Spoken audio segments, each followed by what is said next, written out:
Shalom jemaat yang kekasih, Tuhan Allah telah mendamaikan dunia melalui kematian Yesus Kristus.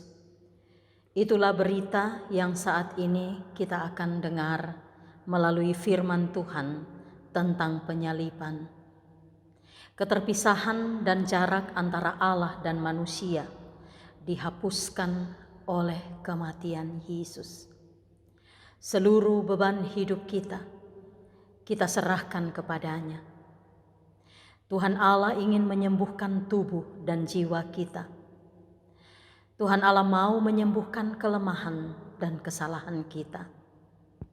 Saat ini Tuhan Yesus Kristus yang disalibkan itu mengajak kita untuk mengingat dan menghayati kematiannya melalui perjamuan bersamanya, sehingga kita memperoleh hidup yang baru di bawah berkat-Nya. Shalom, liebe Gemeinde. Gott war in Christus und versöhnte die Welt mit sich selbst. Das ist die Botschaft dieses Tages. Das sollen wir hören als Wort vom Kreuz. Die Trennung und Ferne von Gott ist von ihm selbst aufgehoben in seinem Sohn. Was uns belastet, will er auf sich nehmen. Was uns das Leben schwer macht, dürfen wir ihm übergeben. Gott will uns heilen an Leib und Seele, unsere Gebrechen und unsere Schuld. Wenn Christus, der Mann am Kreuz, unser Gott und Heiland ist, dann steht er zu seinem Wort. Dann können wir seiner Einladung folgen, seiner Vergebung gewiss werden, sein Mahl empfangen, unter seinem Segen neu ins Leben gehen. Kita mengenang penderitaan Yesus dalam ibadah ini di dalam nama Allah Bapa, Putra, dan Roh Kudus. Wir gedenken an das Leid Christi durch diesen Gottesdienst im Namen Gottes des Vaters und des Sohnes und des Heiligen Geistes. Amen. Yohanes pasal 3 ayat 16, Yohanes Evangelium kapitel 3 vers 6. Karena begitu besar kasih Allah akan dunia ini, sehingga Ia telah mengaruniakan anaknya yang tunggal, supaya setiap orang yang percaya kepadanya tidak binasa, melainkan beroleh hidup yang kekal.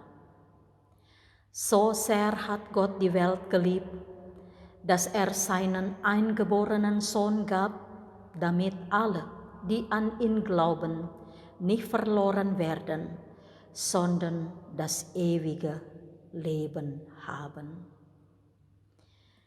Kita bersama-sama membaca dari Mazmur 22. Gemeinsam lesen wir den Wochenpsalm, Psalm 22. Mein Gott, warum hast du mich verlassen? Ich schreie, aber meine Hilfe ist ferne. Mein Gott, des Tages rufe ich, doch antwortest du nicht.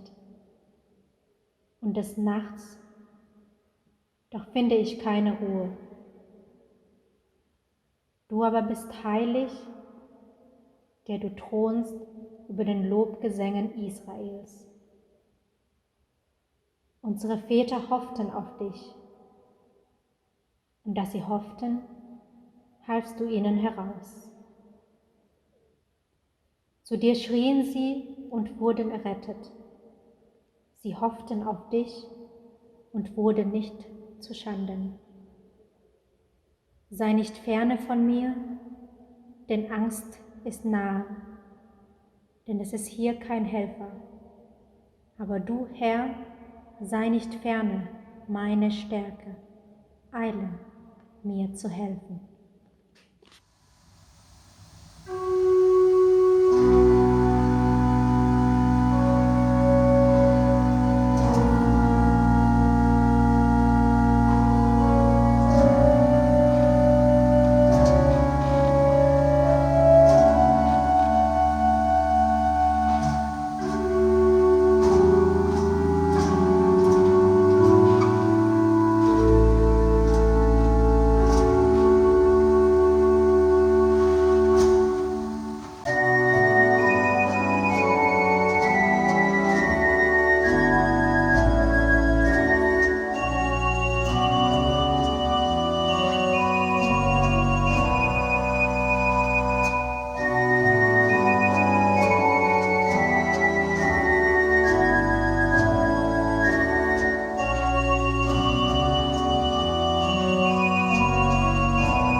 berdoa.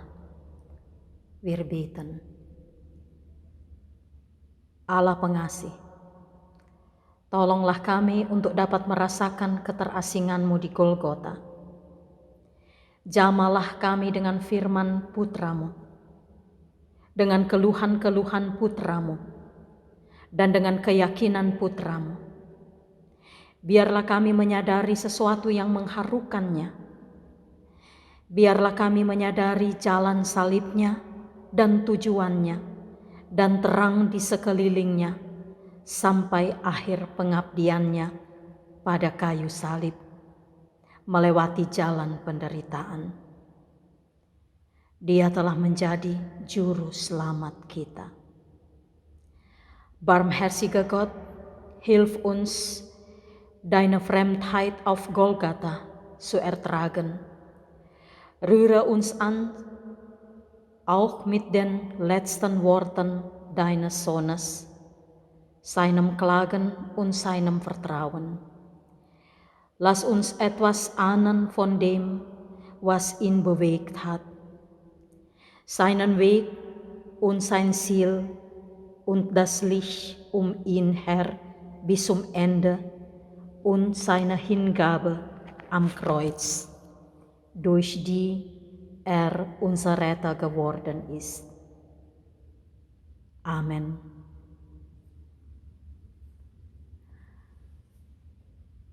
Pembacaan Alkitab dari 2 Korintus pasal 5 ayat 15 sampai ayat 21. Die Schriftlesung steht auf 2. Korintherbrief, Kapitel 5, Verse 15 bis 21.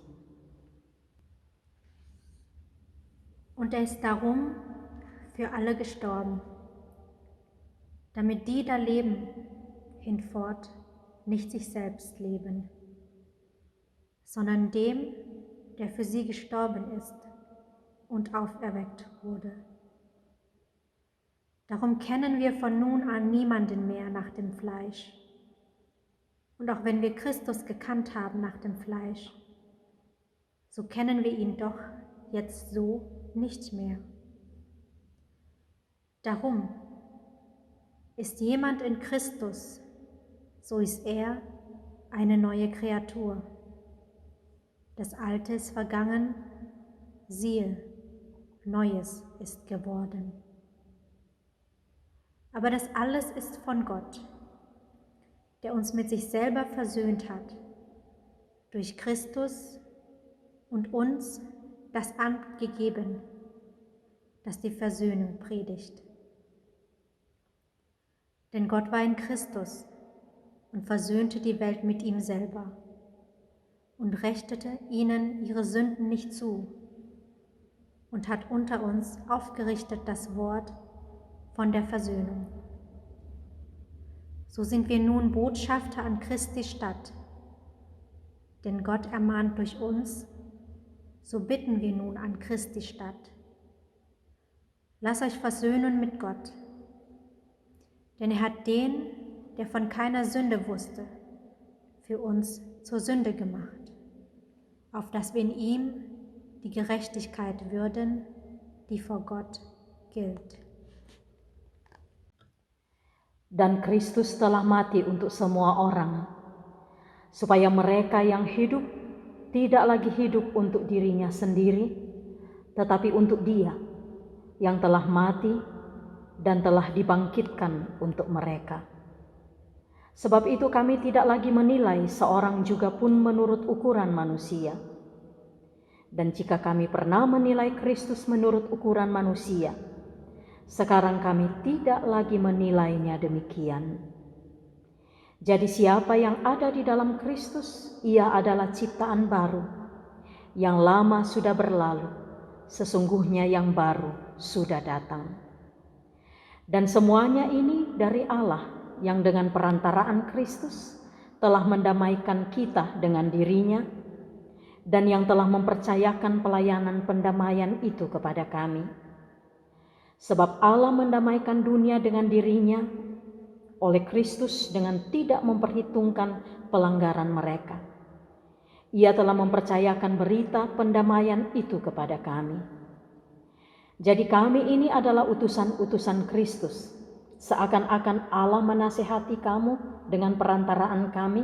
Dalam nama Kristus kami meminta kepadamu, berilah dirimu didamaikan dengan Allah. Dia yang tidak mengenal dosa telah dibuatnya menjadi dosa karena kita, supaya dalam Dia kita dibenarkan oleh Allah. Kasih karunia Tuhan Yesus Kristus dan kasih Allah serta persekutuan dengan Roh Kudus menyertai kamu sekalian. Amin. Die Gnade unseres Herrn Jesu Christi und die Liebe Gottes und die Gemeinschaft des Heiligen Geistes sei mit euch allen. Amen. Jemaat yang kekasih di dalam Yesus Kristus, Yesus dihina banyak orang. Dia dicurigai, dicaci maki. Dia dituduh hal-hal yang tidak pernah dia lakukan, tapi dia tidak pernah membela diri. Dia membiarkan orang-orang merendahkan dan menghina dia. Yesus disesah, dia dipukul, dia dicambuk, dia dimahkotai duri. Dia memikul salib yang berat sampai ke puncak Golgota. Di puncak Golgota, tubuhnya dipaku di kayu salib, lambungnya ditumbak. Tapi dia tidak membalas semua kekerasan dan kejahatan yang ditimpakannya oleh orang-orang kepadanya. Malah dia mengampuni orang-orang yang berlaku jahat kepadanya. Yesus berkata, "Ya Bapa, ampunilah mereka, karena mereka tidak tahu apa yang dibuat mereka." Yesus dibunuh seperti seorang penjahat, walaupun dia tidak pernah berbuat sedikit pun kejahatan. Sekarang kita bertanya, mengapa Yesus harus mati? Mengapa Yesus mati seperti seorang penjahat?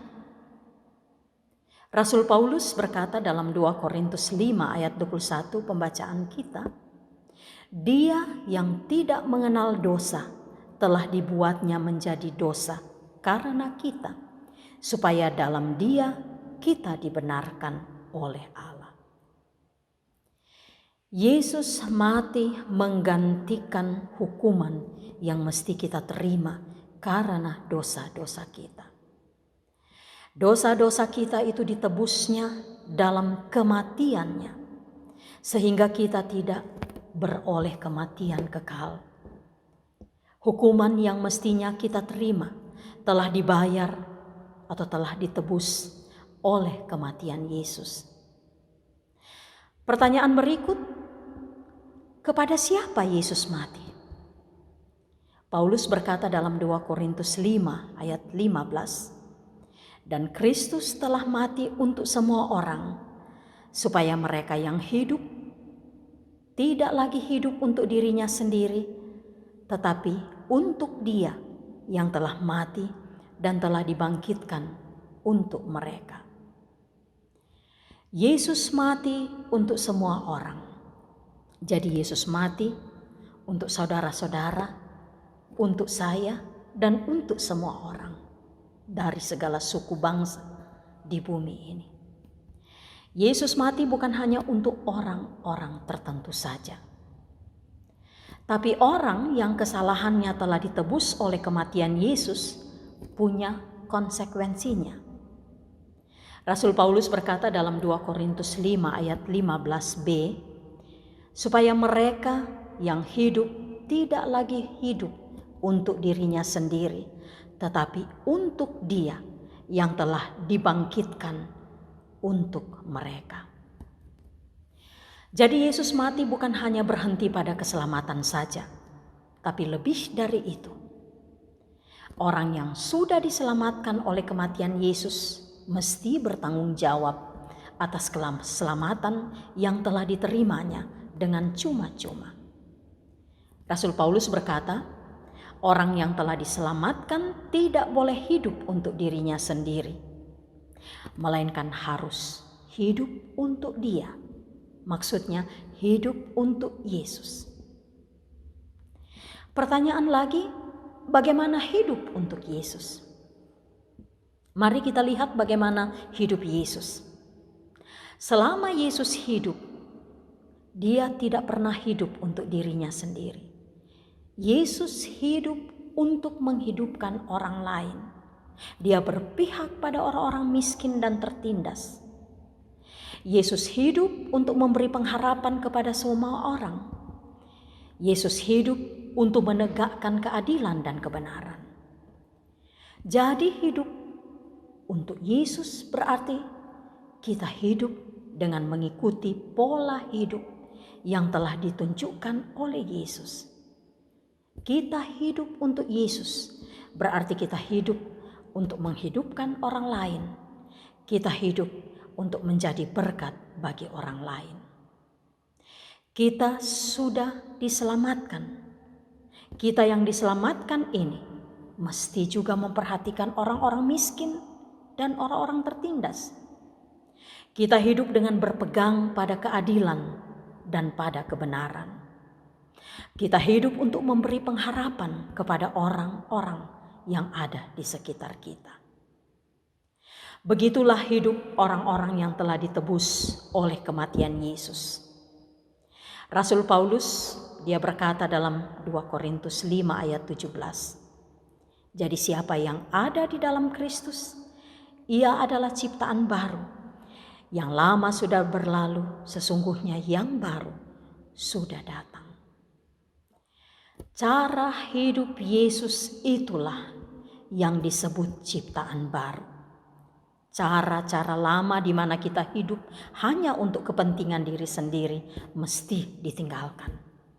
Cara hidup yang menghalalkan segala cara dengan menabrak nilai-nilai kebenaran dan keadilan mesti ditinggalkan. Cara hidup yang pesimistik tanpa harapan adalah cara-cara lama yang bukan model yang dilakukan oleh Yesus. Hidup dalam Yesus berarti yang lama sudah berlalu, yang baru sudah datang. Hidup dalam Yesus berarti hidup dalam perdamaian. Jika Anda hidup penuh damai, maka Anda akan merasa hari-hari Anda adalah hari-hari yang baru, selalu baru. Itulah yang disebut ciptaan baru. Karena hidup kita penuh damai, maka kedamaian itu mesti kita upayakan di bumi ini. Mengapa? Karena bumi ini penuh dengan konflik, kekerasan, dan peperangan, serta sakit penyakit. Di bumi inilah perdamaian itu harus diupayakan sebagai tanggung jawab orang-orang yang telah ditebus oleh Yesus. Rasul Paulus berkata dalam ayat 19, sebab Allah mendamaikan dunia dengan dirinya oleh Kristus, dengan tidak memperhitungkan pelanggaran mereka. Ia telah mempercayakan berita pendamaian itu kepada kami. Damai mesti kita upayakan, karena Allah telah mendamaikan dirinya dengan kita melalui kematian Yesus. Allah berdamai dengan kita tanpa memperhitungkan pelanggaran-pelanggaran yang kita telah buat. Jadi karena Allah sudah berdamai dengan kita, maka kita pun mesti berdamai dengan sesama kita.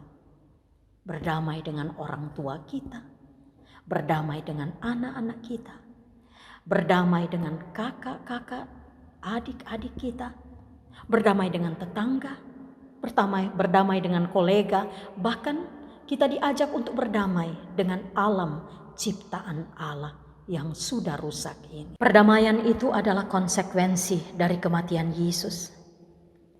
Yesus mati harus dilihat sebagai cara Allah berdamai dengan manusia yang jahat.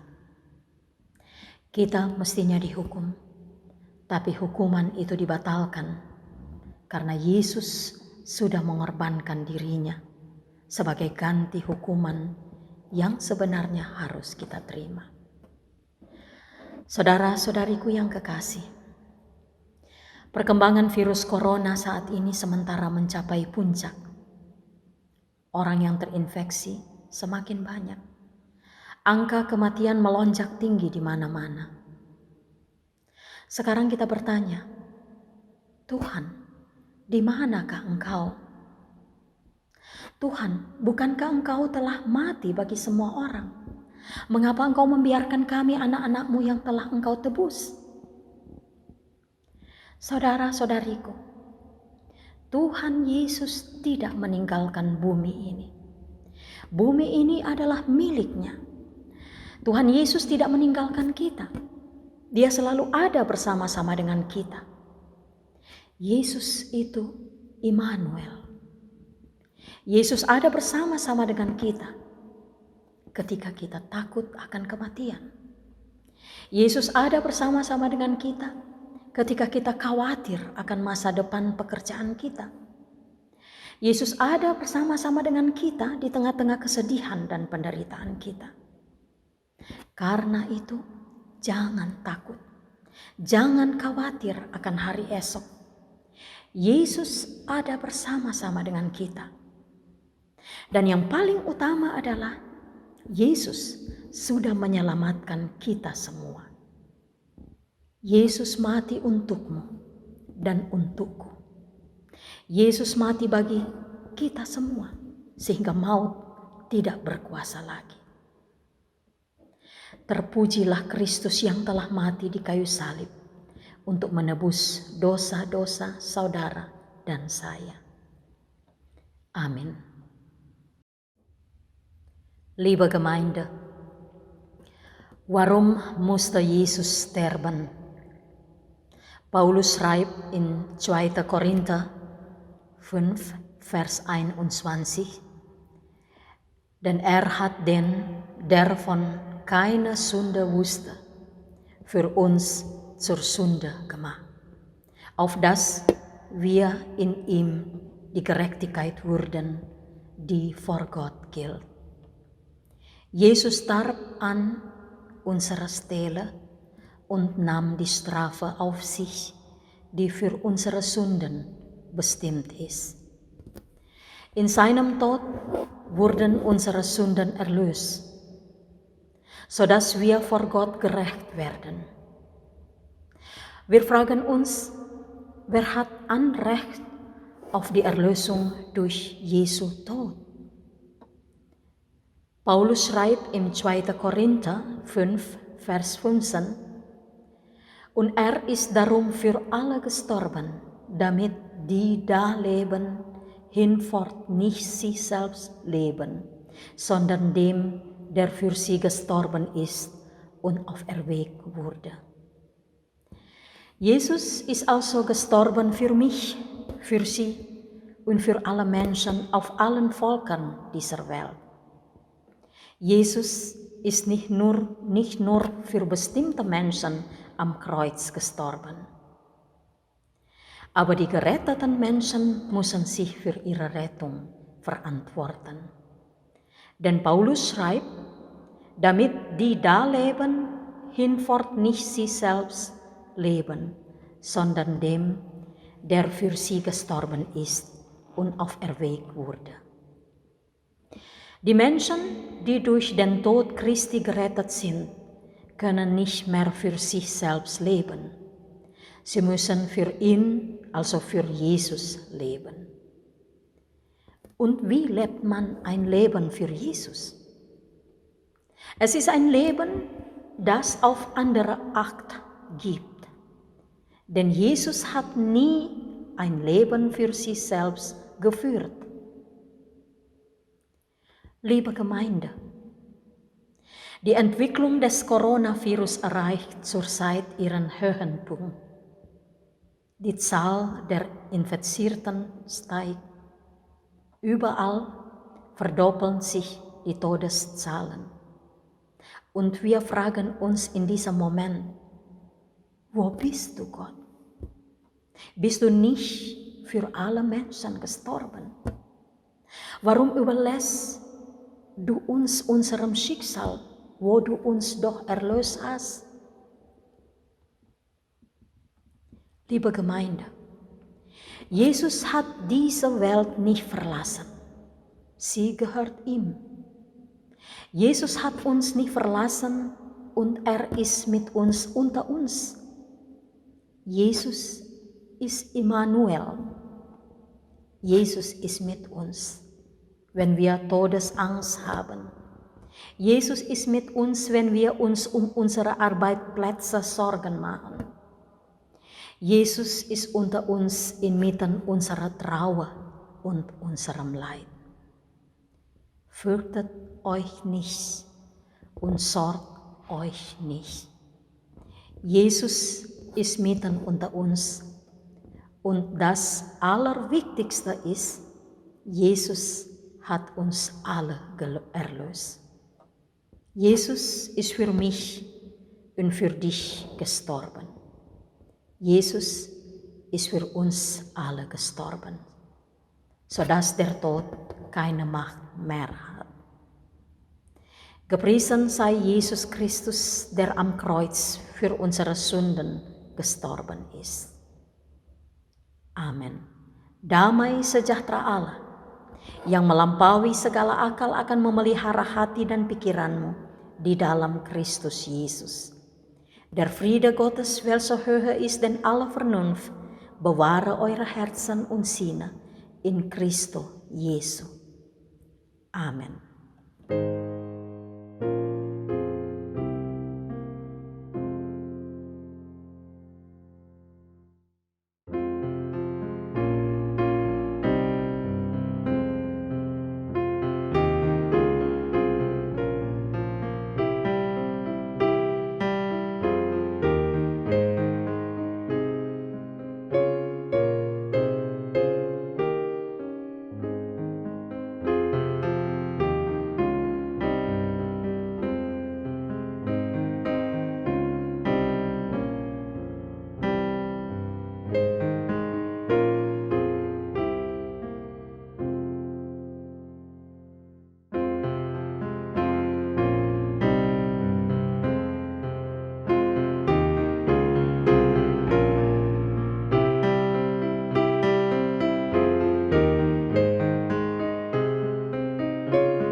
Mari berdoa. Wir beten. Tuhan Allah, kami di sini dan Engkau hadir bersama kami. Engkau mendengar kami dan Engkau sekarang merayakan ibadah saat ini bersama kami. Tidak biasa kami terpisah. Ya, apa yang kami lakukan saat ini semuanya tidak biasa. Kami merayakan perjamuan Tuhan pada saat ini, masing-masing di rumah. Bersama Engkau, ya Allah, kami tidak terpisah satu dengan yang lain. Walaupun dengan jarak yang jauh, tapi kami terhubung satu sama lain. Gott, wir sind hier und du bei uns. Du hörst uns und feierst jetzt mit uns. Ungewohnt, aber es ist ja gerade alles ungewohnt. Wir feiern gleichzeitig Abendmahl, jede an ihrem Ort, zu zweit und mit dir. So sind wir verbunden. Amen. Kita mengenang dan merayakan sakramen perjamuan kudus saat ini melalui makan roti dan minum dari cawan ini. Melalui Kristus kita terhubung satu sama lain dalam penderitaan dan dalam ketakutan bersama. Setiap orang di tempat kita masing-masing di seluruh dunia. Im Abend mal erinnern und feiern wir, Brot essen und aus dem Kelch trinken. Durch Christus verbunden sein, in Not und in Angst gemeinsam, jeder an ihrem Ort, alle in dieser Welt. Pada satu malam, tepat sebelum Yesus ditangkap dan dijatuhi hukuman, tepat sebelum dia harus mati, ada sesuatu yang mengancam di udara. Di tengah pesta, Yesus mengambil roti, mengucap syukur atas roti itu, dan memecah-mecahkannya dan berkata, "Ambillah dan makanlah roti ini. Seperti roti yang terpecah-pecah, demikianlah tubuhku akan terpecah-pecah. Makanlah roti ini dan ingatlah akan aku pada saat aku tidak bersamamu lagi." Es war an dem Abend kurz bevor man Jesus verhaftete und verurteilte, kurz bevor sterben musste. Es lag etwas Bedrohliches in der Luft. Mitten im Festmahl nahm Jesus das Brot, sprach ein Dankwort über dem Brot, brach es in Stücke und sagte dazu, "Nehmt alle und esst von diesem Brot. So wie das Brot gebrochen ist, so wird mein Leib gebrochen werden. Esst solches Brot und denkt an mich, wenn ich nicht mehr bei euch bin." Para murid tidak memahami ucapan Yesus. Kemudian Yesus juga mengambil cawan itu yang berisi anggur. Dia mengucap syukur atas anggur itu, menyerahkan cawan itu kepada murid-muridnya sambil berkata, "Ambillah cawan itu dan minumlah semuanya. Darahku seperti anggur ini akan ditumpahkan untukmu. Dari darah yang tertumpah ini akan mengalir kekuatan baru. Minumlah dari cawan ini dan ingatlah akan aku pada saat aku tidak bersamamu lagi." Die Jünger kannten seine Worte nicht. Doch Jesus nahm auch den Kelch mit dem Wein, sprach über dem Wein ein Dankwort, reichte den Kelch seinen Jüngern und sagte, "Nehmt den Kelch und trinkt alle daraus. Wie der Wein, so ist mein Blut. Es wird vergossen werden. Für euch fließt daraus neue Kraft. Trink aus dem Kelch und denk an mich, wenn ich nicht mehr bei euch bin." Murid-murid tidak begitu mengerti apa yang dikatakan Yesus. Mereka tidak tahu apa yang akan terjadi. Tetapi toh mereka makan roti dan minum dari cawan itu. Mereka melakukannya malam itu, dan sejak saat itu mereka melakukannya pada saat mereka berkumpul bersama. Sie verstanden so wenig von diesen Worten. Sie wussten nicht, was werden würde. Doch sie aßen vom Brot und sie tranken aus dem Kelch. Sie taten es an diesem Abend und von da nun immer wieder, wenn sie beieinander waren. Untuk mengenang malam perjamuan bersama murid-murid, kita telah mendengar sabda Yesus. Dengan demikian sekarang kita merayakan kehadirannya bersama di dalam nama Yesus. Kita terhubung di dalam iman. Kita merayakan persekutuan ini di rumah kita masing-masing seperti sekarang, dan ini baik untuk kita. In Erinnerung an diesen Abend mit allen Jüngern haben wir Jesu Worte gehört. So feiern wir jetzt seine Gegenwart. Wir sind zusammen in Jesu Namen. Wir sind verbunden im Glauben. Wir feiern diese Gemeinschaft über alle Räume hinweg, so wie es jetzt ist. Ist es gut für uns. Mari berdoa. Wir beten. Ya Tuhan, kami takut apa yang tidak kami ketahui di depan kami. Pada saat yang sama, di dalamnya kami dekat dan percaya. Apa yang membahayakan persekutuan kami, membuat kami menjadi kuat. Kami merasa bersatu walaupun kami sering merasa asing satu sama lain. Kami saling menjaga satu sama lain. Kami merasa satu sama lain. Dan kami menjadi lebih dekat. Walaupun kami satu sama lain tanpa berjabatan tangan. Kami bisa tertawa sekaligus juga meratapi mereka yang sedang sakit dan sekarat saat ini. Kami satu dalam tindakan dan dalam kekhawatiran. Gott, wir haben Angst vor dem, was wir nicht kennen. Zugleich sind wir uns darin nah und vertraut. Was unsere Gemeinschaft gefährdet, macht uns auch stark. Wir halten zusammen, wenn wir uns oft auch fremd sind. Wir achten aufeinander. Entscheiden, was wirklich wichtig ist. Wir öffnen Herzen, während andere hinter Türen warten müssen.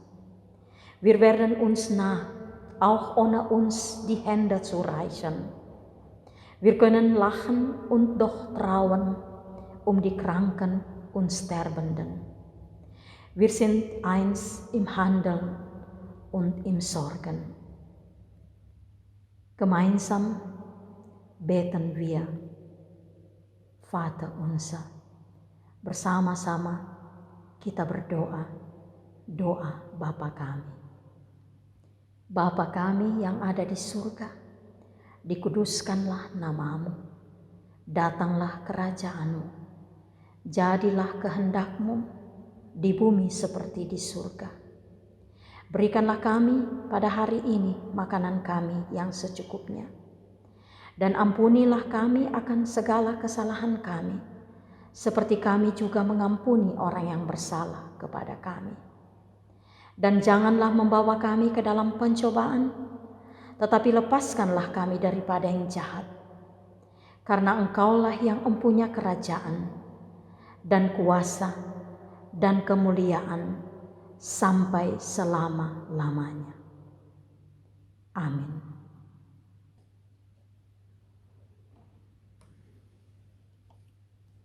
Tuhan Yesus Kristus mengambil roti, mengucap syukur kepada Allah Bapanya, dan mecah-mecahkannya roti. Kemudian dia membagikannya kepada semua orang dan berkata, inilah aku, inilah tubuhku diberikan untukmu. Makanlah, Kristus ada di sini bersama kita.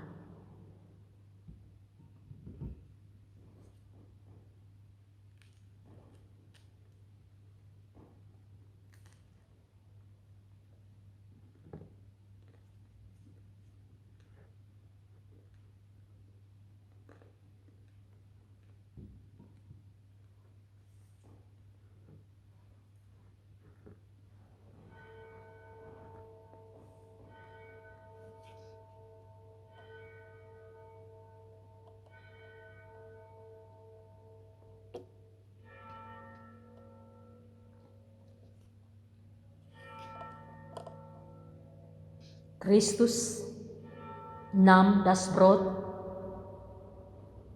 dankte Gott und brach es. Dann teilte es mit allen und sprach, das bin ich, das ist mein Leib für euch gegeben. Esst Christus is here by ons.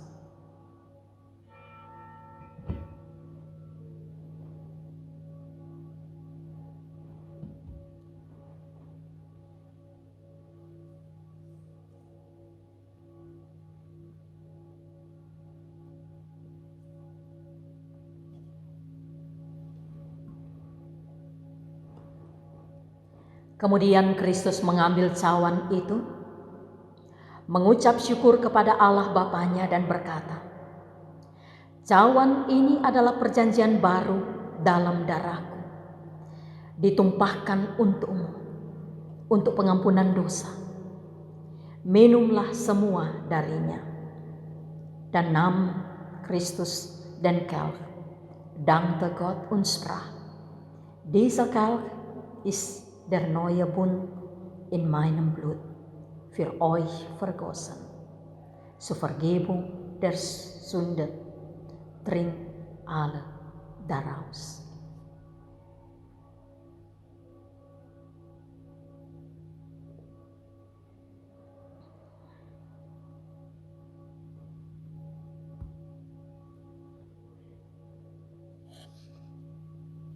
Mari kita naikkan syukur dalam doa.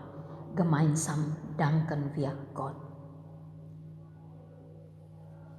Tuhan, kami di sini dan Engkau sedang bersama kami. Ini memberikan kelegaan kepada kami. Kami berterima kasih atas persekutuan saat ini bersamamu dan persekutuan di antara kami dan bersama mereka yang kami ingat dan yang terhubung dengan kami saat ini. Kami mengucap syukur atas roti dan anggur, atas firman-Mu dan atas kedekatan-Mu pada kami. Engkau Tuhan mengetahui bagaimana keberadaan kami saat ini, apa yang berhasil dan apa yang tidak, apa yang melelahkan. Kami tidak tahu apa yang akan terjadi. Ada banyak perasaan bergejolak di dalam hati kami, dan kami tidak memiliki kata-kata untuk mengungkapkannya. Gott, wir sind hier und du bist bei uns. Das tut uns gut. Wir danken dir für diese Gemeinschaft mit dir und unter uns, mit deinen, an die wir jetzt denken und verbunden sind. Wir danken dir für Brot und Wein, für dein Wort und deine Nähe. Du weißt, wie es uns hier geht, was gelingt und was anstrengend ist. Wir wissen nicht, was kommt. Viele Gefühle sind uns und haben dafür nicht immer Worte. Amen.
kasih, mari kita sama-sama satukan hati di dalam doa syafaat.